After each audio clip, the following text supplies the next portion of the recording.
today we'll be talking about the Onsap test, and that is being given to everybody before joining the vessels. So what this test is basically about is it is a test, a simulation based test judging your navigation skills. So it will give you basically three screens, your vessel in any different kind of situation. Mostly they'll give you this near Gibraltar with situations like head-on situation, crossing situation, and heavy density traffic or vessel in restricted visibility.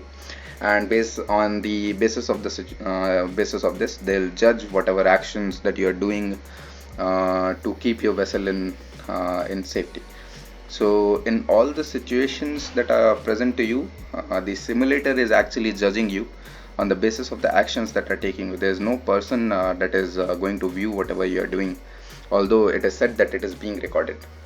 So stay with me till the end of the video. I'll discuss the situations that you are put into, and how to go about all these processes, all the login steps, and the trial runs and everything. I'll be discussing everything about this test in this video, so stay with me till the end.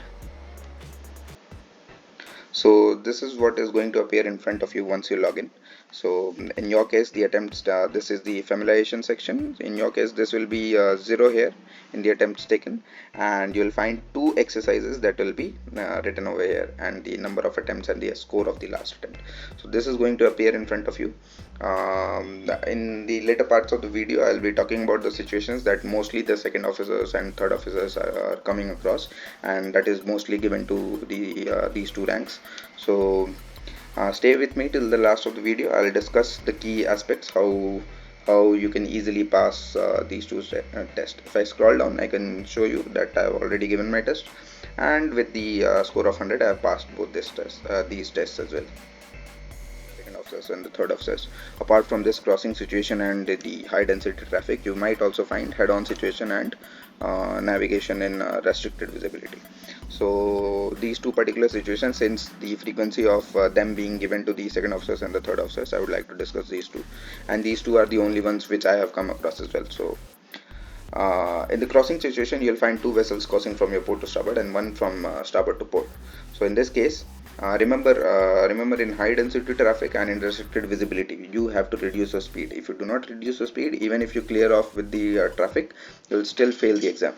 So in head-on situation and in crossing situation, you need not reduce your speed, but when I was giving my exam, I had reduced my speed in this case as well. So this vessel that is crossing from your starboard to port will actually be the first vessel that will cross your bow. So what you need to do and how you need to clear is just stop your engines, reduce your speed, try reducing your speed, put wheel hard to starboard, and then eventually cross astern of this vessel and join your track back. The moment you come to this point, near about this point, you would already have elapsed the 30-35 minutes of your test.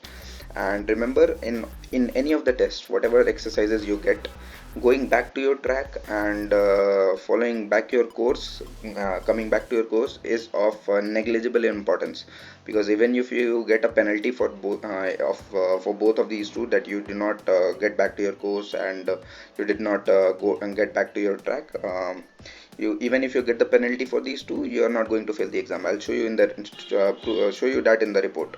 So that is something you need not care about much. Again, in high density traffic, the only vessel moving will be the last one, and this will stop you from getting back to your course. Here you have to reduce your speed. You can reduce your CPA, TCP as well.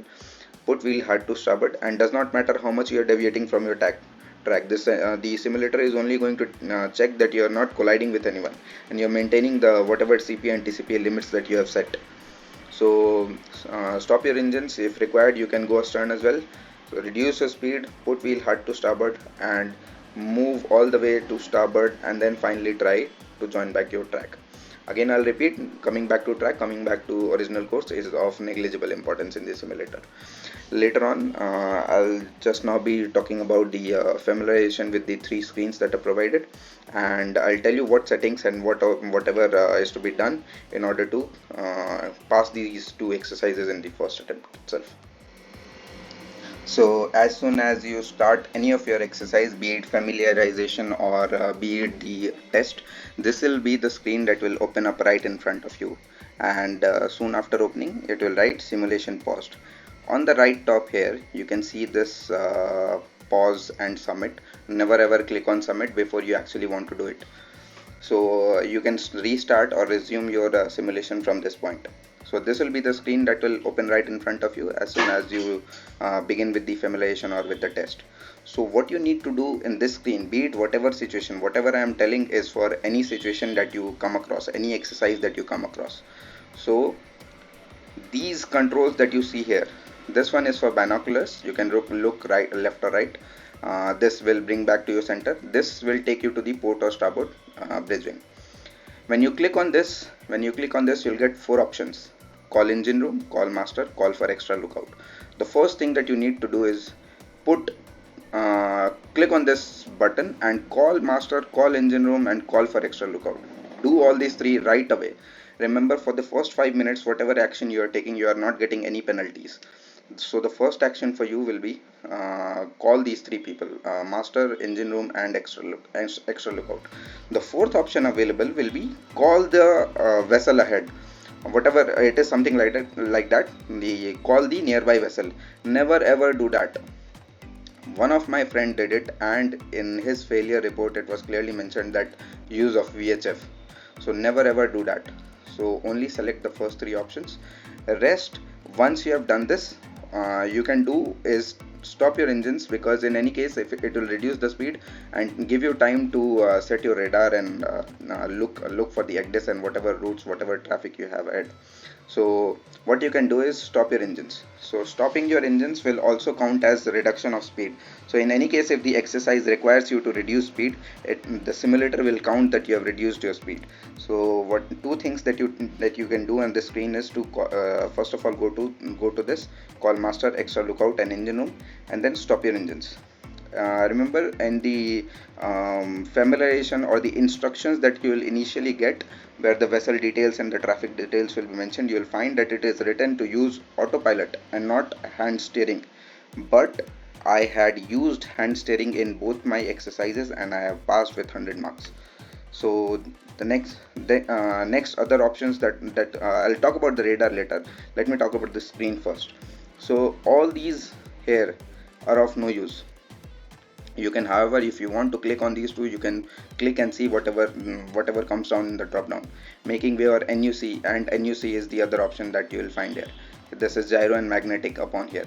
So you can just click for the sense that you are playing with the simulator. Otherwise it is of no use.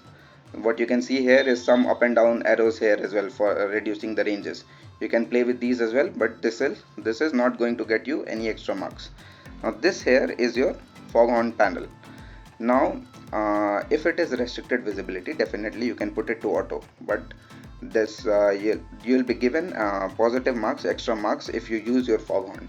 Whenever you are altering course, be it whatever visibility, whenever you are altering course, you can use the appropriate, so you can give the appropriate sound signal, and then because this will fetch you positive marks and help you in clearing your exam. Here you can find the control for auto and hand steering. So I did both of my exercises in hand steering. I'd suggest you can do it in hand steering. Regarding this control, you can just hold and drag the steering wheel in the direction you want to change the heading or change the radar, sorry. So, and this stands here as the telegraph. You can just click, hold, and drag it up and down in order to change. So this will be the visual screen that will be in front of you. Remember, you can click, you have to use binoculars now and then, every time whenever you find time. Just keep on playing with this, because eventually this is a simulator and it will look what are you doing, whether you are using all the controls or not. It is not that some person is monitoring you. Next, you have to come to the radar screen. On the top left, you will find all this. You can switch between the three screens from the top left. You can see radar, you can see ECDIS, and you can see the visual screen. So this will show here the time that has been elapsed. You will be given 60 minutes for your exercise, and only after certain time has elapsed you can submit your exercise. So next, you can come to the radar screen. Radar here, it will be written standby. You need to put it to ready, and then as you go down, you will find different controls. What is to be done is to touch all these controls and eventually come down to the setting that you want to keep your radar in. Remember, if you keep this if you keep this to ground stabilized, it will give you negative marks. Always keep this to C stabilized. So you can change that from here. So you basically you start you altering the settings right from the top. You adjust these controls in the manner you want to. You keep playing with the ranges, select whatever range you want, you switch on the rings, and everything can be done from here. Your AIS will be turned on from here.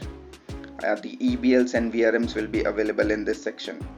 Okay, and next is you can change the mode of display: north up, head up, course up, whatever you want to do it. Relative motion into this is something that you should keep on doing every time you find that you have done with your steering and and there's nothing left in the visual screen. Come to the radar screen, select the targets, and keep playing with these controls, because the more you do these things, the more marks you are going to fetch. Then comes selection of targets. On the radar screen, how much ever targets you are seeing, you have to select all of them. Remember, selecting, you'll do just a left click on the target, and right click will show the data here. Okay, so one left click, the target is acquired. Right click, the data is displayed. Again, one left click on the target, the target is cancelled then. Okay, off center must be done, so you can off center your screen, off center your own position on the this thing PPI. Then AIS can be turned on from here, so cancel all targets. Just remember this one thing: whenever you're done with the visual screen, come back to the radar, start playing with the controls. There's nothing more to do. It is again, I'm repeating, it is just simulation, and you need to go through all the controls. Keep on switching between. Yes, one more important point on the radar screen is this long range scanning and short range scanning. If you don't switch between short, medium and long, you'll get a remark and you'll fail the exam. So keep on switching between uh, the scanning ranges. I mean, the long range scanning, the short range scanning, medium range scanning. Just keep on playing with all these controls. Next will be the ECDIS screen. I'll tell what all is to be done on the ECDIS screen. This was about the radar screen. Another thing is the CPA TCP limit here. The CPA TCP limit, you can keep 2 nautical mile 20 minutes, but if it is high density traffic, or if it is anything that you feel like that the CPA TCP limit has to be changed because you are getting a lot of alarms, or the situation is such that you cannot maintain 2 nautical miles and 20 minutes, so you can definitely change. And as it is upon the master, which it depends upon the traffic. If the traffic is more, the master, it is upon the master's discretion. It is clearly mentioned everywhere in the checklist and everything. So next will be the ECDIS screen. I'll tell you about what is to be done on the ECDIS screen. So this is how the ECDIS screen will actually look like when you click on the ECDIS. This is how it is going to look like. The controls here are minimize, maximize, zoom in, zoom out. This will bring the ship to the center of the screen. This 1, 2, 3 are for EBL and VRMs. You can use that. This will grid on off, shifting the screen to the left, right, up, down. This you can, if you want, you can use this. I mean, it is better to click at least once or twice on all these controls.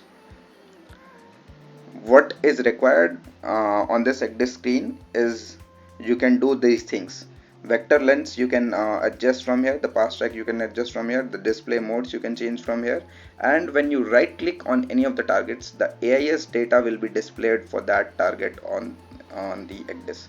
So never ever forget, do not forget doing a right click on any of the target that you are seeing in front of you, and keep on doing this for different vessels at different times. Like if your vessel is here, if you find these vessel very the closest vessel, if you find this as the closest vessel, or if you find any vessel as the closest vessel, you just do a right click and the AIS target information will be displayed here.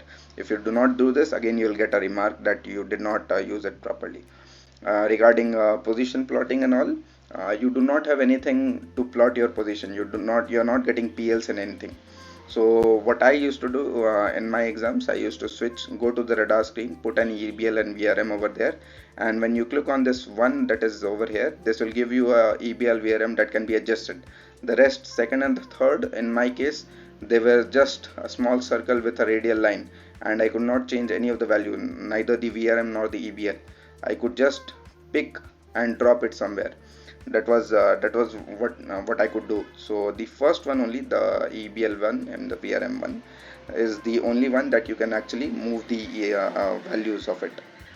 So what I used to do on the radar screen, I used to put an EBL, put a VRM, check the values, and then same I used to do it on the ECDIS screen. This is what I just imagined that okay, the simulator will see that I'm plotting position. This is how I imagined, because I did not have anything. You do not have anything here like PLs or anything to plot your position. But when you find the report at the end of the test, it will see. You'll find that there's something written, position plotting and all. You'll get this remark.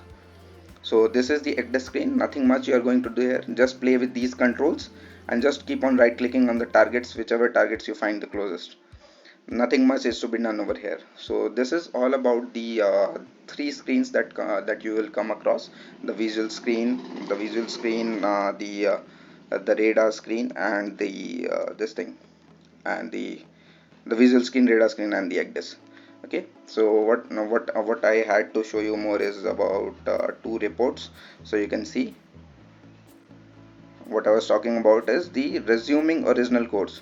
This is an award to me. I don't know, awarded, yes, yes, yes, yes, no, but the result is pass, because as I told you earlier, I could not get back to my original course, neither to my track. And this, even if you get the penalty for radar plotting and monitoring low, you'll still pass the exam and the score would still be 100.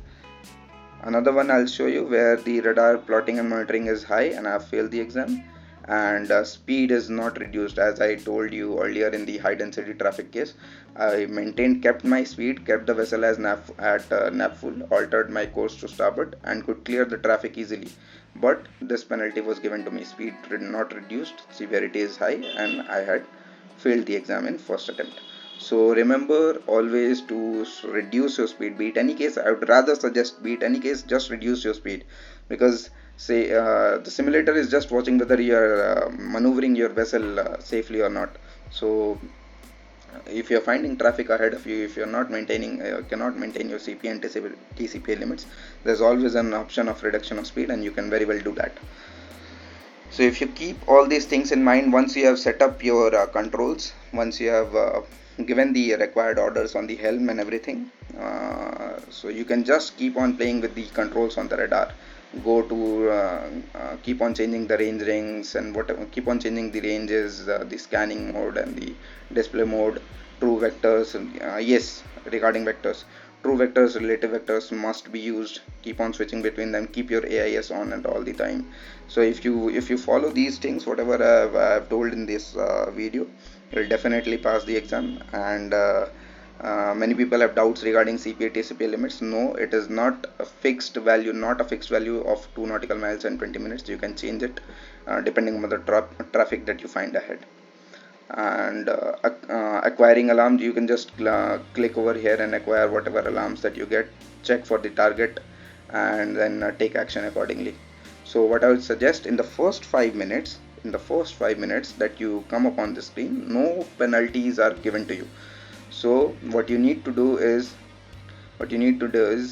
call the 3 people from here, put your engines to stop. In most of the cases, you have to alter course to starboard, put your wheel on starboard, keep on looking whether the vessel is turning or not, how much it has turned on the ECDIS screen. Come back to radar, set up your radar, acquire all the targets in front of you, set up your TCPA, CPA limits, go back to ECDIS, see what the traffic is in front of you, and take actions accordingly. See whatever traffic is in front of you, how much your vessel has turned, because you have already given the starboard helm, how much your vessel has turned, and then just navigate your vessel safely. Do not collide, do not make collision with any of the vessels, and you can easily clear this exam. There's nothing much into it. It is just a hype that is created. So with this, I'll just put an end to this video. Whatever doubts or confusions if you have, you can put it down in the comment section, and whenever I see those comments, I'll definitely reply to it. Till then, stay happy, stay healthy, and keep sailing.